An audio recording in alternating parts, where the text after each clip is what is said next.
The Jews and Modern Capitalism.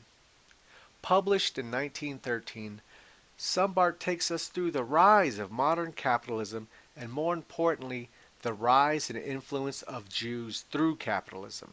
And although capitalism was not invented by the Jew, it became a philosophy that was dominated and redefined through Jews.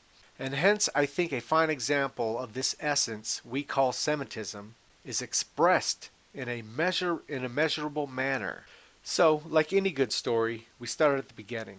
The first collection of quotes deals with the spreading of successful Jewish merchants throughout Europe, mainly focused around the timeline of their greatest surge in both wealth and distribution throughout Europe, from the 15th century onward. To set the scenario real quickly, we set the stage at what is referred to as the Dutch Golden Years, when the Netherlands was at the forefront of world trade, mercantilism, banking, and economic wealth. The rest of Europe, the elites in Europe that is, in envy of what they saw taking place in Holland, wanted to imitate and create for themselves the prosperity that they saw abroad.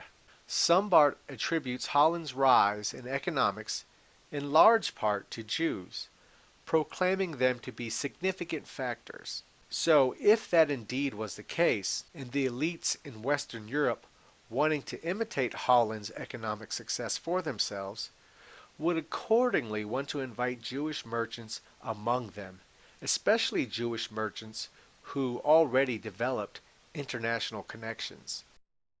As for Holland, it is well known that at the end of the 16th century, a sudden upward development, in the capitalistic sense, took place there. First, Portuguese Moranos settled in Amsterdam in 1593, and very soon their numbers increased. The first synagogue in Amsterdam was opened in 1598, and by about the middle of the 17th century, there were Jewish communities in many Dutch cities. The Jews themselves called Amsterdam, at the time, their Grand New Jerusalem. Many of the Dutch settlers had to come from the Spanish Netherlands, especially from Antwerp, whither they had fled on their expulsion from Spain. Now, it is a remarkable thing that the brief space during which Antwerp became the commercial center and the money market of the world should have been just that between the coming and the going of the Moranos. It was the same in England. The economic development of the country, in other words, the growth of capitalism, ran parallel with the influx of Jews, mostly of Spanish and Portuguese origin. It was believed that there were no Jews in England from the time of their expulsion under Edward I in 1290 until their more or less officially recognized return under Cromwell 1654 to 56. The best authorities on Anglo-Jewish history are now agreed that this is a mistake. There were always Jews in England, but not till the 16th century did they begin to be numerous. Already in the reign of Elizabeth, from 1558 to 1603, many were met with, and the Queen herself had a fondness for Hebrew studies. Her own physician was a Jew, Rodrigo Lopez, of whom Shakespeare modeled his Shylock. For clarification and accuracy, I must mention nowhere does Sombart claim that solely because of the Jews did commerce and capitalism rise in different parts of Europe at different times. He takes no absolutist stances on these matters, but is simply generalizing that which fits the trends. And the trend was very clear. Where Jews were numerous in business, business was good. But good for who, though? That is a question which has often been asked by the peoples of the past. And that question in itself was often at the root of some of the frictions between Gentiles and Jews throughout history. What is clear and highlighted by Sombart's studies is that the answer to the question depended on who you asked. Some Christian merchants profited from dealing with Jews, while some were greatly injured competing with the Jews. So the opinions differed, but the majority of Christian merchants, i.e. Gentile merchants, seemed to view competition with the tactics Jews employed in mercantilism as a negative thing. On the flip side, though, many of the elite in many of these European countries viewed Jewish mercantilistic tactics and results as positive things, which highlights one of the poison aspects of capitalism, and that is placing capital over people. As the elite in Gentile societies begin to care more and more for personal capital, they begin to care less and less for the people that put their trusts and hopes into them. And this poisonous aspect of the capitalist philosophy cannot be accredited to the Jewish people, even though they magnified the poisonous parts of the capitalistic philosophy. They did not originate it. That dubious act is our burden to atone for. Sombart goes on as Jews spread throughout Europe and as people began to discuss the pros and cons of their involvement with Jewish mercantilism. When the Senate of Venice in 1550 decided to expel the Marranos and to forbid commercial intercourse with them, some Christian merchants of the city declared that it would mean their ruin and that they might as well leave Venice with the exiles, seeing that they made their living by trading with the Jews. The Jews controlled the Spanish wool trade, the trade in Spanish silk and crimsons, sugar, pepper, Indian spices, and pearls. A great part of the entire export trade was carried on by Jews, who supplied the Venetians with goods to be sold on commission. In England, the Jews found a protector in Cromwell, who was actuated solely by the considerations of an economic nature. He believed that he would need the wealthy Jewish merchants to extend the financial and commercial prosperity of the country. Like Cromwell, Colbert, 1665 to 1683, the great French statesman of the 17th century, was also sympathetically inclined towards the Jews.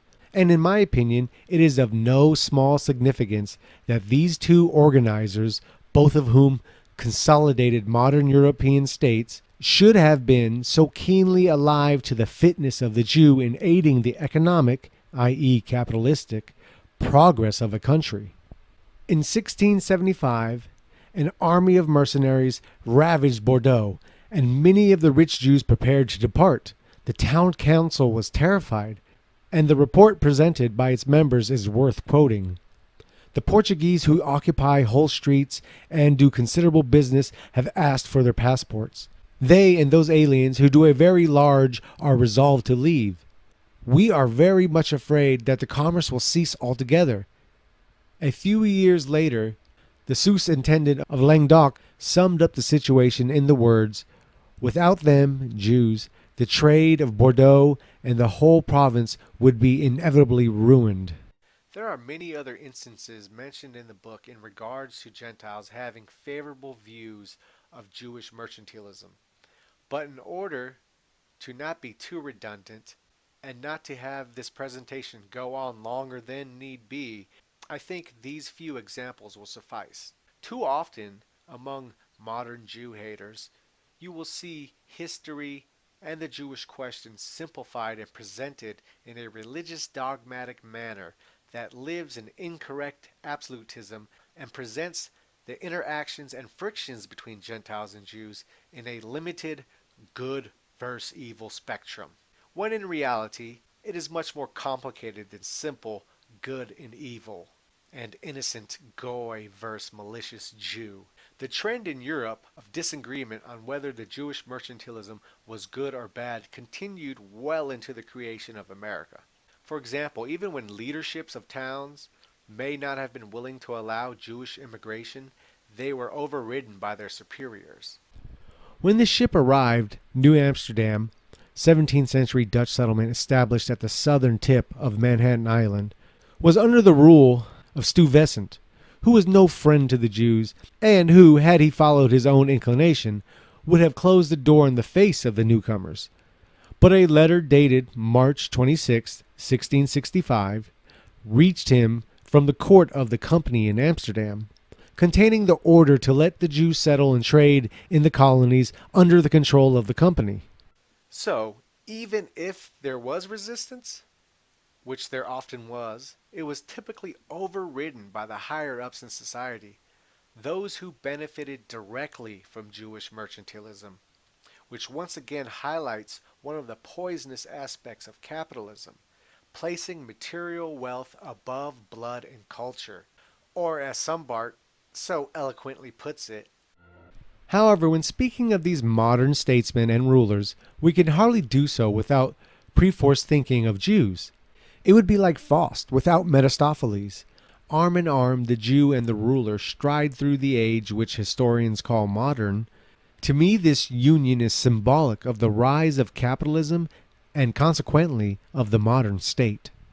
Sombart also details the role of the court Jew, the Jews that even in times of Jewish expulsion were welcomed to court to mingle with the nobility.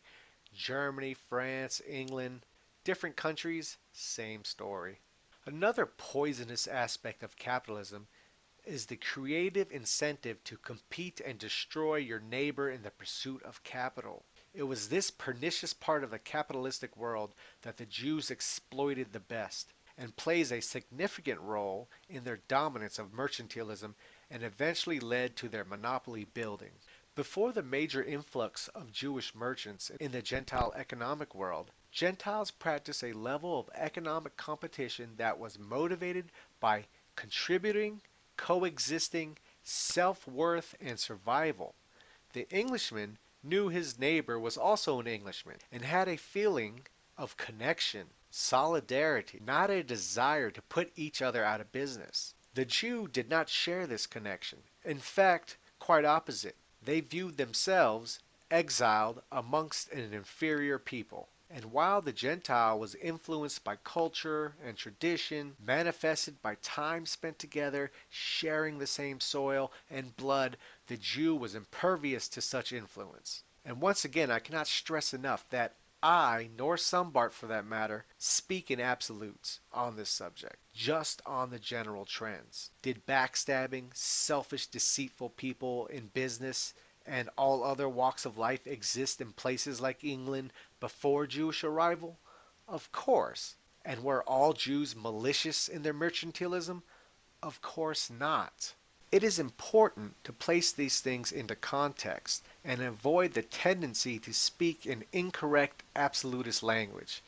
But it is equally important to highlight the general trends that do exist that should not be easily dismissed by naysayers.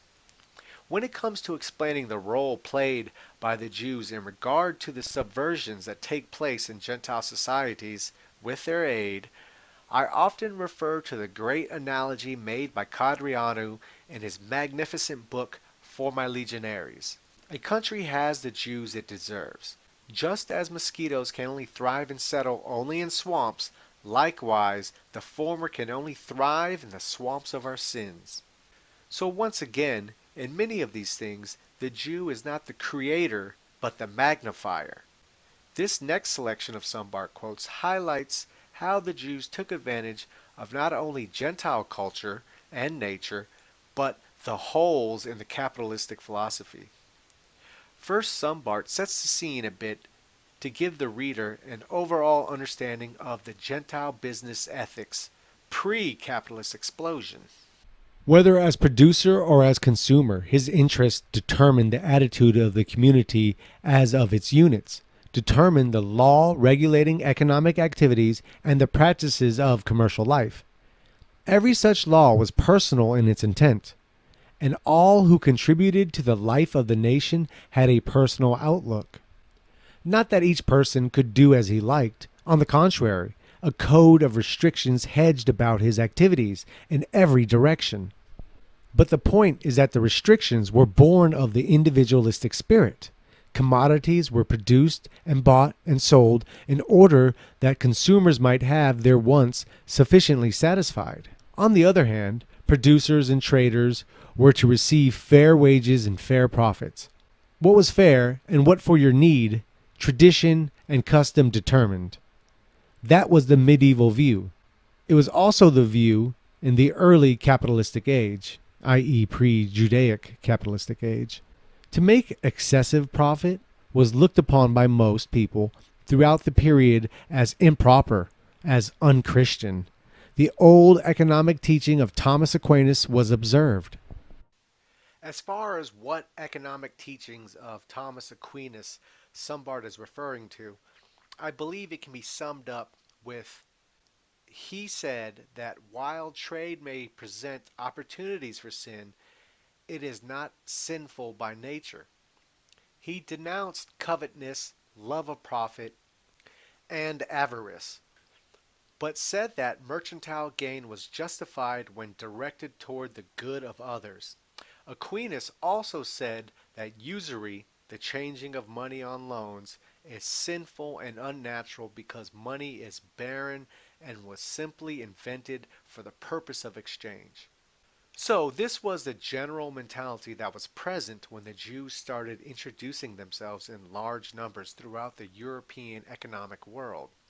Now, dissecting what Sombart said when he said, every such law was personal in its intent, and all who contributed to the life of the nation had a personal outlook. Not that each person could do as he liked. On the contrary, a code of restrictions hedged about his activities in every direction. But the point is that the restrictions were born of the individualistic spirit. We see here the fascistic spirit expressed in the pre-Jewish/capitalist explosion throughout Europe.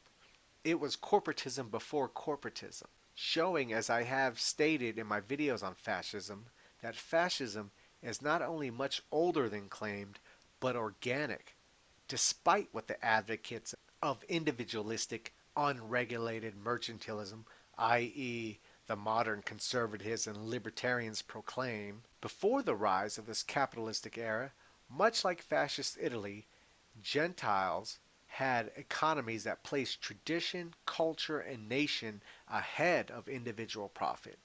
And it was only after the explosion of capitalism and international mercantilism that this general view changed. Sombart continues. One outstanding result of this principle is strictly to circumscribe each man's activity in his locality. Competition was therefore quite out of the question. In his own sphere, a man might work as he willed, when, how, where in accordance with tradition and custom. But to cast a look at his neighbor's sphere, that he was forbidden to do. Hence the trader had to be assured of his custom, and many were the ordinances which guarded him against competition. Besides, it was commercial etiquette. You did not run after your customers. You waited till they came. To take away your neighbor's customers was contemptible, unchristian, and immoral. A rule for merchants who trade in commodities was, turn no man's customers away from him, either by word of mouth or by letter, and do not to another what you would not have another do to you. No one shall prevent another from buying, or by offering a higher price making a commodity dearer. On the pain of losing his purchase, no one shall interfere in another's business undertaking, or carry on his own so large a scale as to ruin other traders.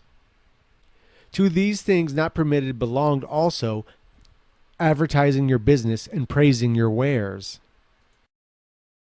By now, I think the Gentile business ethic is clear. The well-being of the people was placed above individual profit. Preserving the culture of the people mattered more. And where man could not respect this on his own merit, law was implemented to help ensure it. When we see that this was the original economic scene that the Jews moved into, it is no wonder how they, left free from restraint, dominated the field of mercantilism. And this dominance coincides directly with their Semitism, their outward expression of themselves. Their innate natural difference to Gentiles, topped with their persistent feeling of superiority to Gentiles, allowed them to not only dominate the game, but change the rules to not only suit them, but also in turn to convert Gentiles into spiritual Jews themselves as they struggled not only to keep up, but began to enjoy the benefits of capital over people. Some of the methods used by Jewish merchants to implement their takeover of the economic world are, firstly, aggressive sales tactics, such as advertisements, chasing down a potential buyer, convincing the customer of their need for a product, whether that need was real or not. Theodor Fritsch, in his work entitled Riddle of the Jew's Success, published in English in 1927, highlights this originally predominantly Jewish tendency. The Hebrew into these regions a new tendency and a new violent revolution. Wherever he invaded trade, he refused to adopt this quiet and peaceful method of satisfying requirements. He endeavored to entice his customer by advantageous offers and promises of all kinds. Above all, he emphasized the cheapness of his goods, and he knew well how to delude the purchaser by suggestion into imagining that, in this cheapness, the latter would find an enormous advantage. He recommended his goods loudly and publicly by methods which were formerly known and forbidden as being those of mountebank, a person who deceives others, and which are now called advertising, and very soon brought this practice almost to the verge of an art.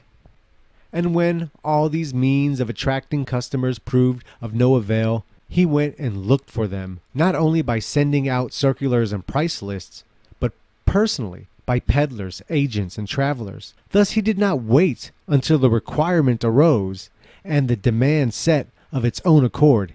He created an artificial demand. He aroused requirement by persuasion and by other means. This was a method that completely caught the Gentile merchants by surprise, and they quickly learned, without the support of their nobility, their only way to survive was to imitate the Jew or try to out-Jew the Jew in business. Of course, these methods were not natural to the Gentiles, so many did indeed perish, and Jewish merchants became more and more the norm. Fast forward to today, and all business is done in this manner.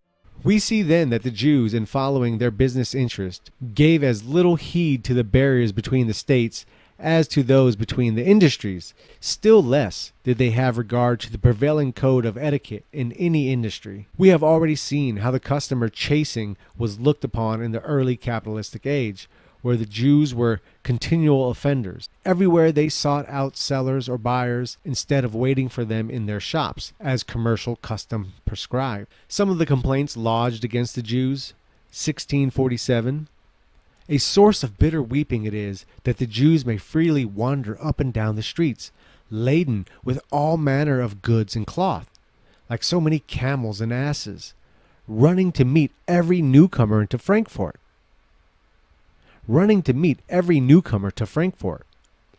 And offering to sell him what he wants, and so deprive us of our daily bread.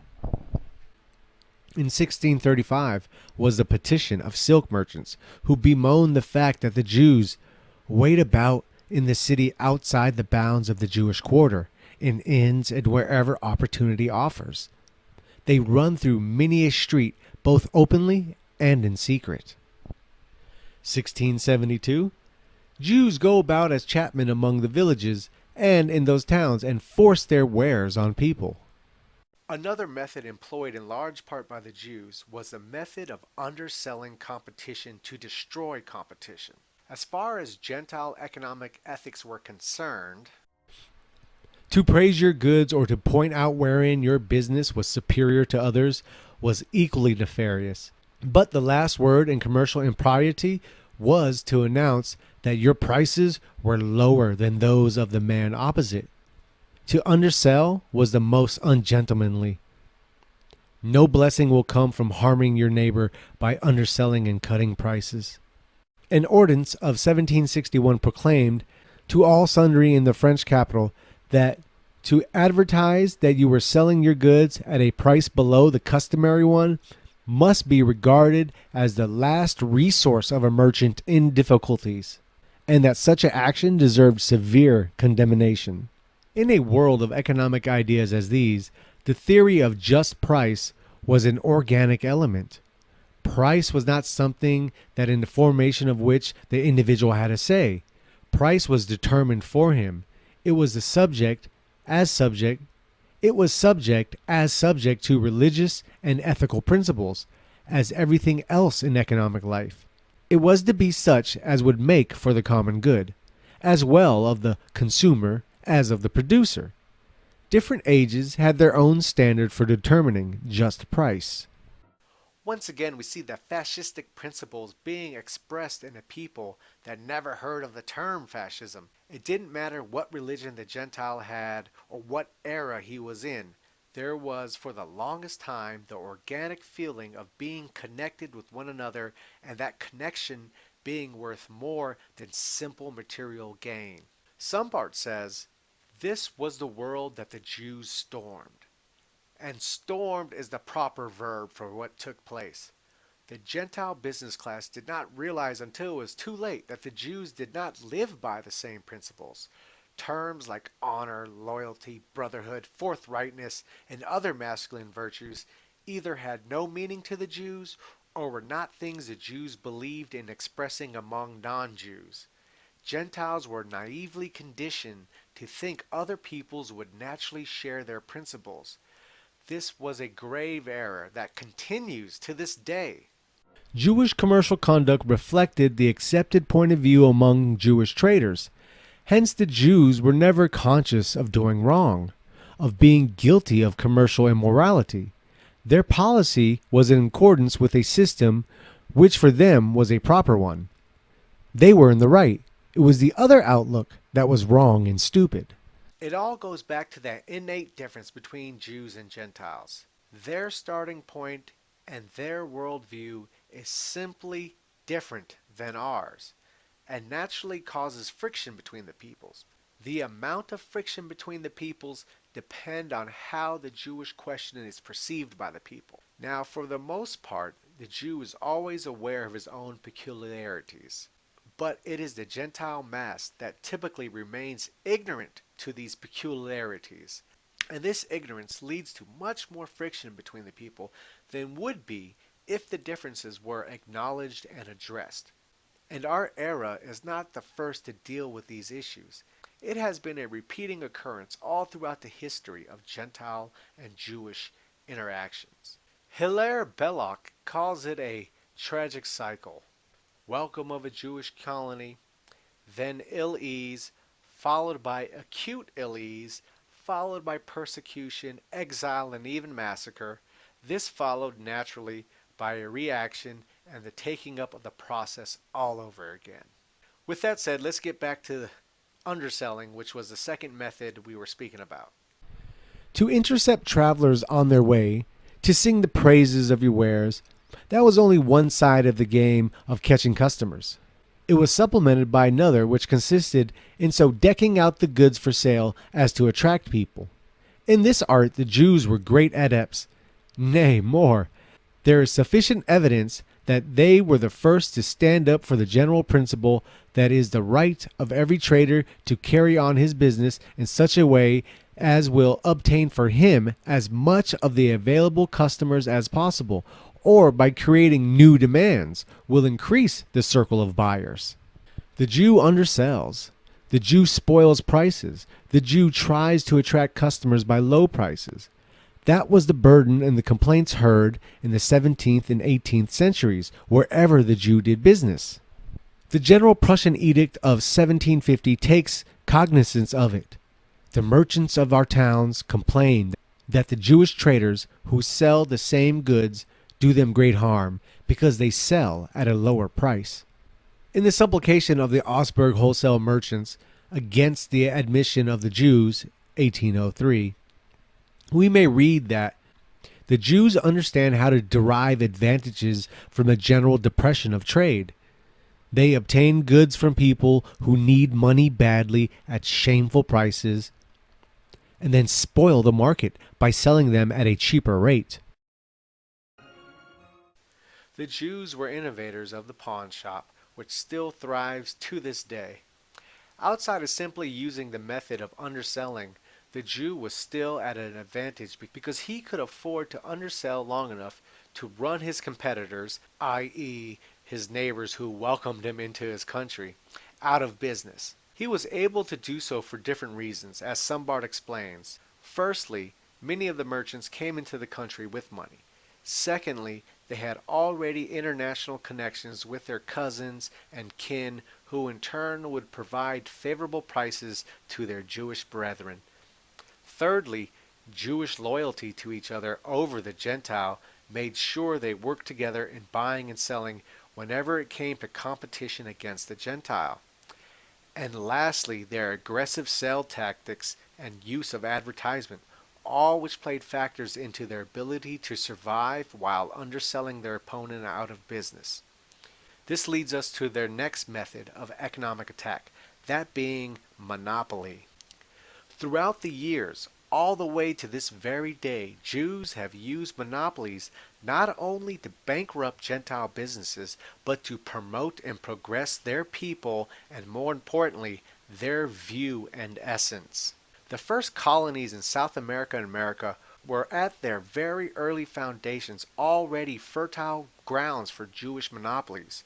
Sugar, tobacco, spices, it did not matter. The Jewish merchants exploited their international ties and solidified their grip on commerce. Sugar was a source of wealth, and, as it is in the other cases, the Jews controlled the industry and were the principal sugar merchants. In all this, we must never lose sight of the fact that in those critical centuries in which the colonial system was taking root in America, and with it modern capitalism, the production of sugar was the backbone of the entire colonial economy, leaving out account, of course, mining of silver, gold, and gems in Brazil. The predominance of the Jewish influence in plantation development outlasted Dutch rule in Brazil and continued despite the expulsion of 1654. Let's jump to Hilaire Belloc's work of the Jews real fast with a quote that's relevant to this. There is already something like a Jewish monopoly in high finance. There is a growing tendency to the Jewish monopoly over the stage, for instance, the fruit trade in London, and to a great extent the tobacco trade. There is even some element of Jewish monopoly in the silver trade, and in the control of various other metals, notably lead, nickel, quicksilver. What is more disquieting of all, this tendency to monopoly is spreading like a disease. The Rothschild family was the first to monopolize international finance and for a period of time reaped the benefits of being the unnamed rulers of Europe. A fourth economic method employed by the Jews was the practice of usury. I refer to money lending, and I attach the greatest importance to the establishment of this fact. The economic history of the Jews throughout the centuries makes it appear that money lending always played a very great, nay, an extraordinarily great part in the economic life of the Jewish people. We meet with it in all phases of Jewish history. Thus the promise made by God was fulfilled, the promise that may rightly be called the motto of Jewish economic history, the promise which indeed expresses the fortunes of the Jewish people in one sentence. The Lord thy God will bless thee as he promised thee, and thou shalt lend unto many nations, but thou shalt not borrow. It is well known that in the Middle Ages many authorities, whether individual rulers or corporations, almost begged the Jews to come to their cities in order to carry on money lending. Some of the cities in Italy in the 15th and 16th centuries actually made agreements with the wealthiest Jewish moneylenders that they should come out and establish loan banks and pawn shops. Turn to the pages of the Talmud and you'll find that money lending was no mere dilettante business with the Jews. They made an art of it. They probably invented, certainly they utilized, the highly organized machinery of lending. For what does the verse in Deuteronomy say? Unto a foreigner thou mayest lend upon usury, but unto thy brother thou shalt not lend upon usury. Usury, from their biblical teachings to the practice of it up till the modern era, has always served as one of the main methods of accumulating wealth and influence. A fifth economic method has been the abstract methods of finance that have been, if not created, then mastered by Jews.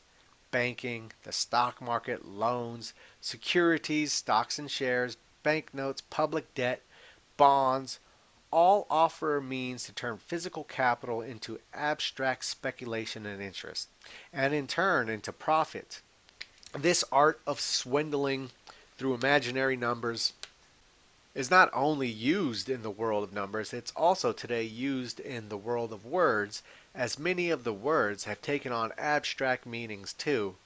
Lastly, and most importantly, is the economic method of ethics of the Jews. These Jewish ethics, in other words, their Semitism, makes all previous five economic methods of infiltration and domination possible. Their ethics, in many areas, are antagonistic to Gentile ethics. Their religion, their culture, their traditions, and even their biological makeup with the passing of personality traits all embrace and promote a view of life that is not only not Gentile, but at times even hostile to Gentiles. Jewish law has no term for obligation. It knows only debt and demand. To my mind, the whole case can be summed up by saying that the Jew, to a certain extent, held that in business the means justified the end. What I have elsewhere described as an inherent tendency in capitalism to obtain profit, regardless of all else, is seen early in its origin.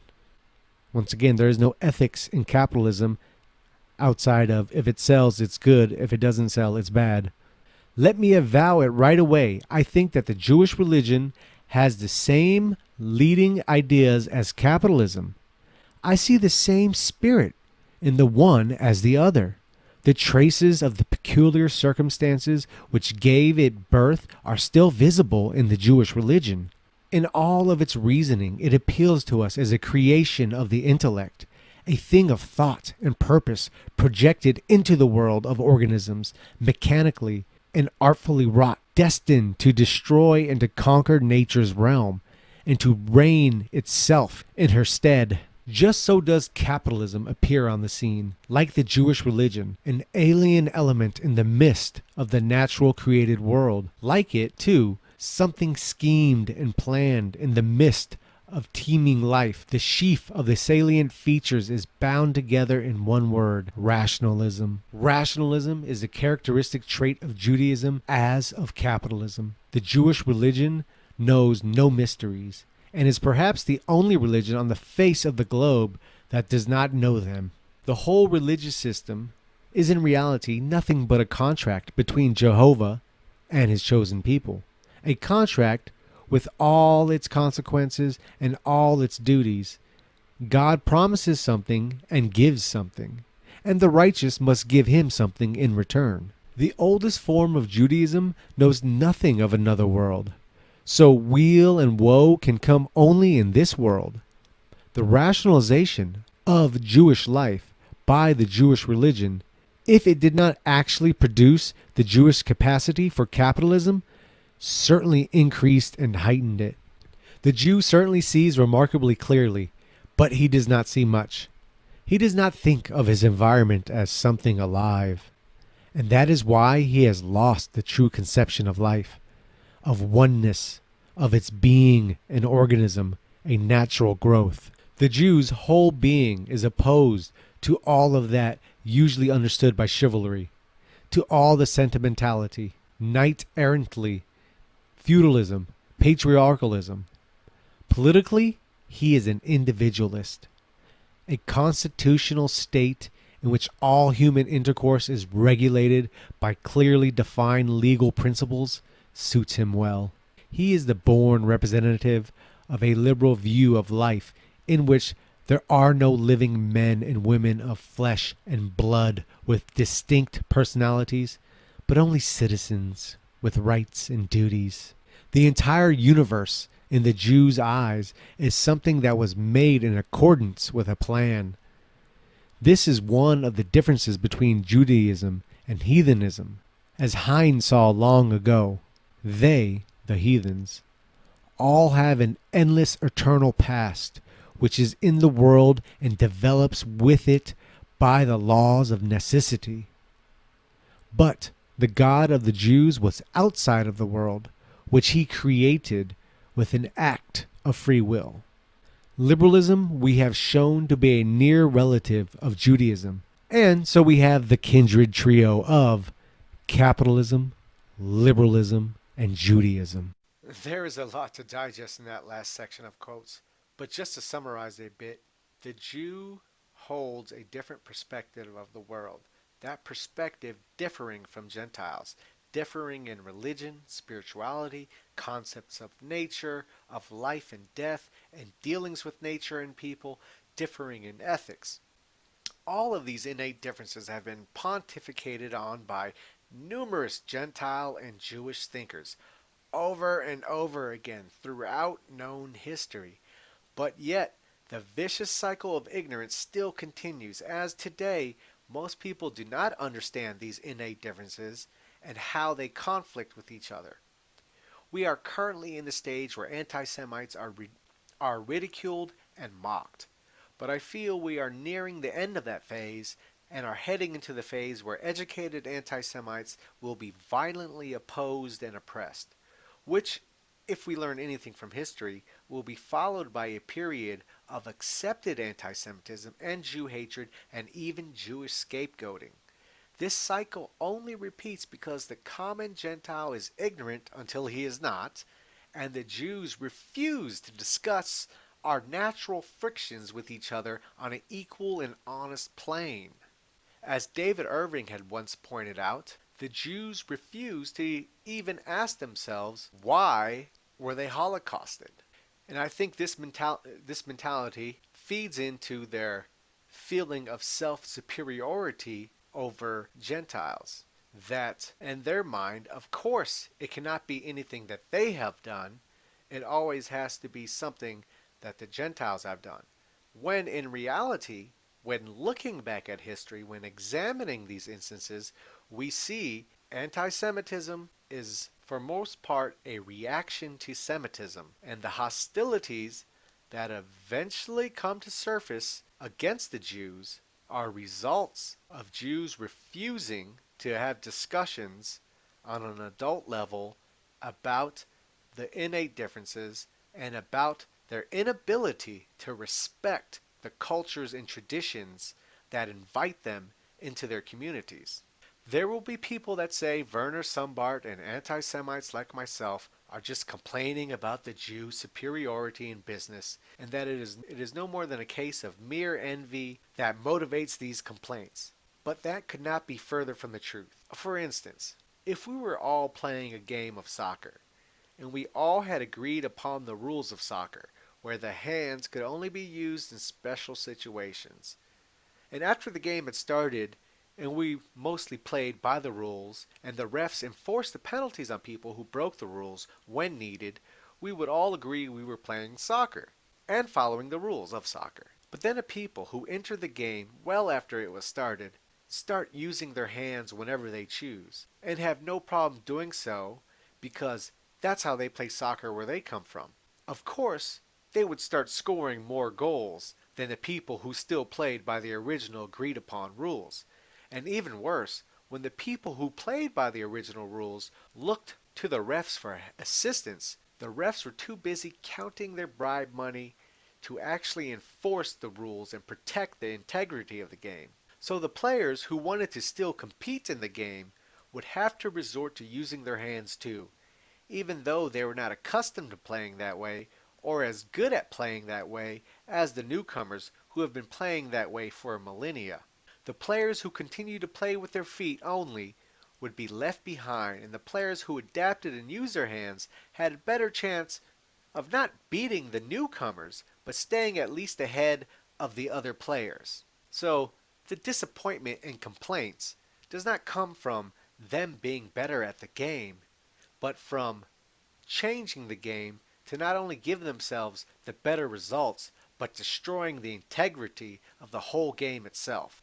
And that is the crux of the complaint with Jews and their interference in the economic relations of Gentile peoples. Now, this was but a short review of Werner Sombart's classic work, The Jews and Modern Capitalism.